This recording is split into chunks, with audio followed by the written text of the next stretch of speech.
Everybody, it's good to be back in the flow. We had a lot of vacation time and out and holidays, and I made it my priority to be here this morning. I have I don't dress up much. I have a funeral this morning, 12, so I'll be leaving right after I present Mr. President. I want to say two things real quick and then delve into a few things.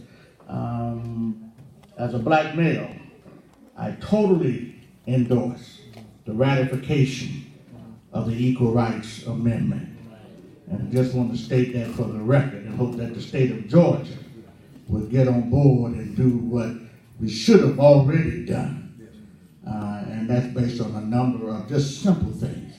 Equal pay for equal work. Ain't got nothing to do with sex.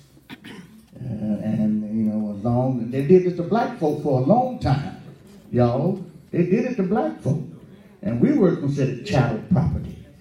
And when they talked about the right to vote, they weren't talking about us, white male landowners. And so let's not get duped by a lot of stuff. Everybody here came from a mother. Last time I checked, unless y'all aliens from some other planet, we came through a woman and a man. Yeah. And so we thank God for these ladies in these presentations. Second thing I'll mention real quick is there's another funeral going on right now. A giant, one of the founders of Concerned Black Clergy, the Reverend Dr. Cameron Alexander. Pastor from 50 years at Antioch, 86 years young, died past Sunday, and they're having his home going this morning. A number of our clergy are actually there. I talked with Dr. Durley on my way here, and he's already there, C.T. Vivian and some others. And so we do want to show respect for Dr. Alexander. As Joe Beasley's pastors, Antioch has always been supportive of our work here at Concerned Black Clergy. And Dr. Alexander was a preacher's preacher and a pastor's pastor. He took care of a lot of us through our journey. For 25 years, he served as the head of the General Missionary Baptist Convention of Georgia.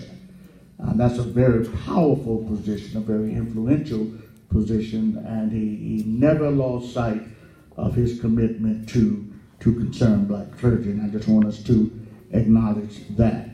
I too am glad to see the representative from Georgia Power here this morning. We've had a good relationship with Georgia Power across the years. They've always been partners with us. We had a situation even at First Iconium where Chris and Charmaine was there with one of their executives, and we were able to deal with that matter. But my concern is always beyond First Iconium is how we deal with all the customers.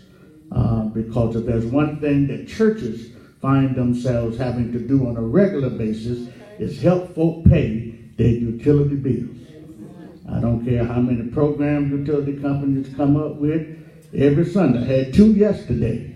Folk gonna need some help paying their utility bills. And at our church, we literally give out about $30,000, $40,000 a year in what we call our mission extended help offering. And about 70% of that is toward utilities, not just Georgia Power. But I appreciate so much the partnership that we have with them. I hope that partnership will continue, and we made some suggestions even when we met about strengthening our relationship with Concerned Black Clergy so that we can be able to help more of our people as well. Over the holidays, since we last met, I need to be getting out of here in 10 minutes, an agreement was made between the Atlanta Public School System and the GOATs. In fact, the APS is meeting right now to ratify that agreement.